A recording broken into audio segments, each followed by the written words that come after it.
بسم اللہ الرحمن الرحیم۔ باب نمبر 3، اسلام کی حقیقت۔ اسلام کے معنی عربی زبان میں اطاعت اور فرما برداری کے ہیں۔ مذہب اسلام کا نام اسلام اس لیے رکھا گیا ہے کہ یہ اللہ کی اطاعت اور فرما برداری ہے۔ اسلام کی حقیقت تم دیکھتے ہو کہ دنیا میں جتنی چیزیں ہیں سب ایک قاعدے اور قوانین کے تابع ہیں۔ چاند اور تارے سب ایک زبردست قاعدے میں بندھے ہوئے ہیں جس کے خلاف ہوا بال برابر جنبش نہیں کر سکتے۔ زمین اپنی خاص رفتار کے ساتھ گھوم رہی ہے۔ اس کے لیے جو وقت اور رفتار اور راستہ مقرر کیا گیا ہے اس میں ذرا برابر فرق نہیں آتا۔ پانی اور ہوا، روشنی اور حرارت سب ایک ہی ضابطے کے پابند ہیں۔ جمادات و نباتات اور حیوانات میں ہر ایک کے لیے جو قانون مقرر ہے اسی کے مطابق یہ سب پیدا ہوئے ہیں، بڑھتے ہیں اور گھٹتے ہیں، جیتے ہیں اور مرتے ہیں۔ خود انسان کی حالت پر بھی تم غور کرو گے تو تم کو معلوم ہوگا کہ وہ بھی قانون قدرت کا تابع ہے۔ جو قاعدہ اس کی پیدائش کے لیے مقرر کیا گیا ہے اس کے مطابق سانس لیتا ہے اور پانی غذا اور حرارت اور روشنی حاصل کرتا ہے۔ اس کے دل کی حرکت، اس کے خون کی گردش، اس کے سانس کی آمد و رفت اسی ضابطے کی پابند ہے۔ اس کا دماغ، اس کا معدہ، اس کے پھیپھڑے، اس کے ہاتھ پاؤں، زبان، آنکھیں، کان اور ناک، غرض اس کے جسم کا ایک ایک حصہ وہی کام کر رہا ہے جو اس کے لیے مقرر ہے اور اسی طریقے پر کام کر رہا ہے جو اس کو بتایا گیا ہے۔ یہ زبردست قانون جس کی بندش میں بڑے بڑے سیاروں سے لے کر زمین کا ایک چھوٹا ذرہ تک جکڑا ہوا ہے، ایک بڑے حاکم کا بنایا ہوا قانون ہے۔ ساری کائنات اور کائنات کی ہر چیز اس حاکم کی مطیع اور فرما بردار ہے، کیونکہ وہ اسی کے بنائے ہوئے قانون کی اطاعت و فرما برداری کر رہی ہے۔ اسی لحاظ سے ساری کائنات کا مذہب اسلام ہے، کیونکہ ہم اوپر بیان کر چکے ہیں کہ خدا کی اطاعت و فرما برداری ہی کو اسلام کہتے ہیں۔ سورج، چاند اور ستارے سب مسلم ہیں، زمین بھی مسلم ہے، ہوا اور پانی اور روشنی بھی مسلم ہے، درخت اور پتھر اور جانور بھی مسلم ہیں، اور وہ انسان بھی جو خدا کو نہیں پہچانتا اور خدا کا انکار کرتا ہے، جو خدا کے سوا اور دوسروں کو پوجتا ہے، جو خدا کے ساتھ دوسروں کو شریک کرتا ہے، ہاں وہ بھی اپنی فطرت اور طبیعت کے لحاظ سے مسلم ہی ہے، کیونکہ اس کا پیدا ہونا، زندہ رہنا اور مرنا سب کچھ خدائی قانون کے ہی ماتحت ہے۔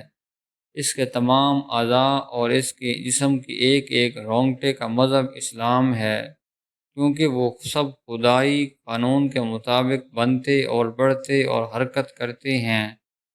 حتیٰ کہ اس کی وہ زبان بھی اصل میں مسلم ہے جس سے وہ نادانی کے ساتھ شرک خدا کے سوا دوسروں کے سامنے جھکتا ہے۔ اس کا وہ دل بھی فطرتاً مسلم ہے جس میں وہ بے علمی کی وجہ سے خدا کے سوا دوسروں کی عزت اور محبت رکھتا ہے، کیونکہ یہ سب چیزیں خدائی قانون کی فرما بردار ہیں اور ان کی ہر جنبش خدا ہی کے قانون کے ماتحت ہے۔